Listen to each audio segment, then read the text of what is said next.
Hey guys, it's Lizzie here, and I'm making a video today about spells and charms.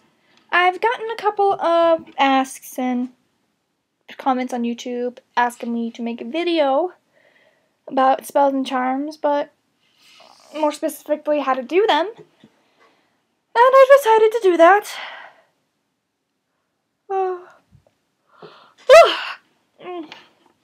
I'll go over quickly the guide I have on my Tumblr about how to write spells and charms. Alright, one of the things you need to consider is what is the purpose? Do you really need to use magic to solve a problem? Is there another way? Would you hurt anyone from casting this, and what do you want the results to be? Another thing to think about is what's the best, or what is like the best time? Would the moon phase or time of day affect the spell? Maybe the day of the week would affect how the spell will turn out. What items do you need? Do you have them on hand? What could complement the spell, and what could add more power to the spell? Write down the spell. Think about what the steps will be. What is the intent? What will make your desire come into being? Think about, what items will contribute to it, and how do you want the spell to be done? And then finally, you've cast the spell, and make sure to have a quiet area to not be disturbed in. It's slightly different. My how-to for charms is slightly different. Consider the purpose of the charm. Why do you need it? What is it meant to do? Think about the items that contribute to the charm to help bring your desire into being. What herbs, crystals, stones, hair, bones, items, and etc. can help empower your charm. Think about what container would be best to hold the charm. Think about the colors and materials and such. Next is think about what items, or if items would mix well together.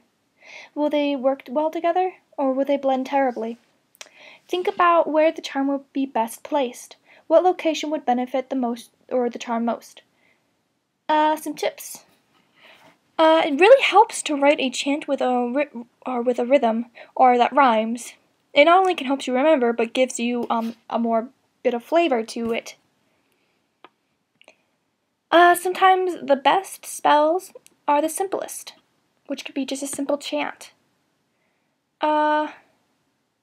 Don't have the spell materials, or don't use spell materials you don't have. If you have to go quite out of your way to get the material, most likely the spell is not worth it. There are a few occasions where if you need a certain item and you do have to go a lot out of your way for it, that you do need, or that the spell is worth it, but most of the times I've found that the spell is not worth it. And the best spell is the one you write yourself. This is very true. The spell you make on your own, if you write the words for it, if you decide to gather the materials that you think is best, it'll be the strongest for you. Now, the difference between a charm and a spell. A charm is a physical item helped to bring your desire. You gather items to slowly bring your desire into being. A charm is much easier to undo than a spell. You simply just need to take it apart and cleanse the items. While a spell is an act meant to bring your desire into being, it happens faster than a charm, and it sometimes is stronger. However, it is extremely hard to undo. Some say it's impossible, some say it's possible. Some people say that you have to let the spell undo its course. I do know a couple of things of how to undo a spell, but I don't really use them because I mostly use charms and spells. Alright, so we're going to make our own spell. So, step 1, we need to think of a purpose. Alright, so what is the purpose of our spell? Well, let's say that someone has been harassing me. I've tried to tell them to stop, I've told people, and it just doesn't stop. So, I've had to resort to magic now. And the purpose of the spell is that I want to be protected from this person, or in fact, perhaps maybe make them leave me alone. So we have the purpose in mind. Think about maybe what time is best for the spell. Like, when can you cast that would most contribute to this? I personally don't really care what time I cast my spell. the astrology, the moon phase, the sun phase. It doesn't really make a big deal to me. Some spells I cast at night, some spells I cast during the day. But I know some people really like to consider the moon phase and stuff like that in their magic. So, thinking about this spell, you're wishing to push away something, or maybe force them away. I would wait maybe for the full moon while it's at its strongest, or the waning moon would be best. But then again, I'm not very good at astrology, and I just not interested in it. Alright, so we think about maybe what time is best for this protection spell. Now, what items could we need for this spell? We could use items such as rosemary. We could use lavender. We could use an apple, a tomato. We could use a lock of hair. We could use bones. Think about what you have on stock and what you could use. Like currently right now, I have some. Let me go see what I have. Let's see what I have. Here's my little box filled with some magical things. Why? We have an eggshell, some rocks, and some moss and feathers, and bark. I believe it's oak bark. Well, for this protection spell, we could use a eggshell.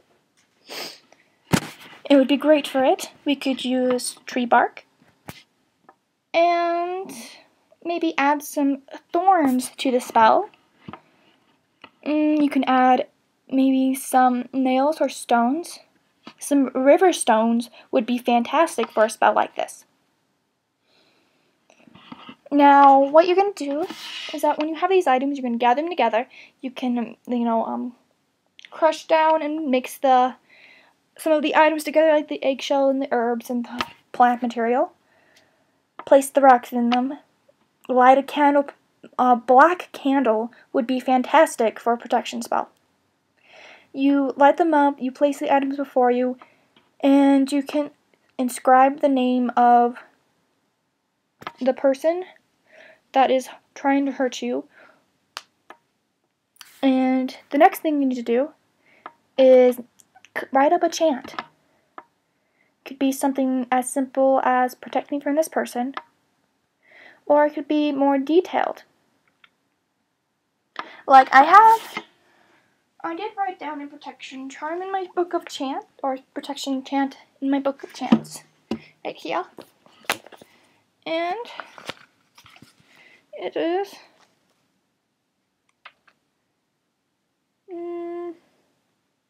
right here, so you can chant this. Protect, protect, protect. Save me from all that infect. Protect, protect, protect.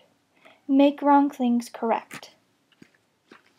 Now, it's very important that you do write your own chant to it if you prefer, or you can just simply state without making a chant. But I really do enjoy chants because it adds sort of a bit more personality to it, and it makes it feel a bit more stronger, at least in my personal opinion. But yeah, what do you do with the components after a spell? Well, the candle, you should cleanse to remove, or, so you can use it again. And the items that you crushed up together, the river stones and stuff like that, you can either bury them, just leave them outside, put them in maybe a jar, and then make it also a protection charm as well. So you decide what you want to do with the materials. Some people just like to toss them out as soon as they're done. Some people like to leave them in their house for a few days. I like to make them into a charm after I use spell components that cannot be reused again. Next, we'll make a charm. We'll do a protection charm too. It's the same things as the spell. Think about what you want it to do. In this case, we want a charm that will draw in the negative energy and harm that is directed at you and take it in so that it can protect you from them. think about what, and for charms, it's very important that you think about what physical items could best benefit the charm. Bones would be fantastic for this kind of charm. Bark, eggshells, seashells, rosemary, dillweed, chili powder. A lot can contribute for this charm. And since you want it to take in the energy directed at you, it is very important that you have a physical part of you in the charm as well. And here, I'll show you what I mean.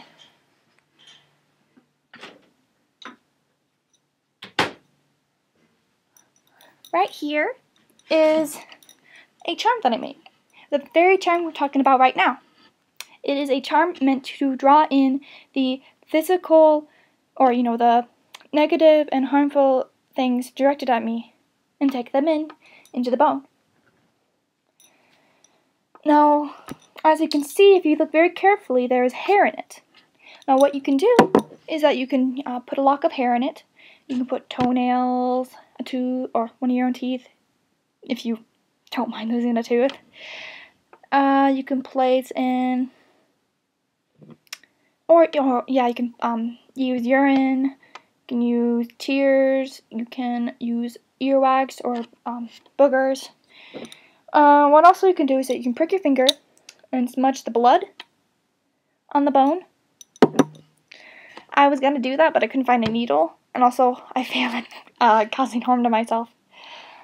So you can just use a lock of hair quite easily, and all the harm being drawn into the spell is drawn into the aspect, or drawn by the aspect being a magnet.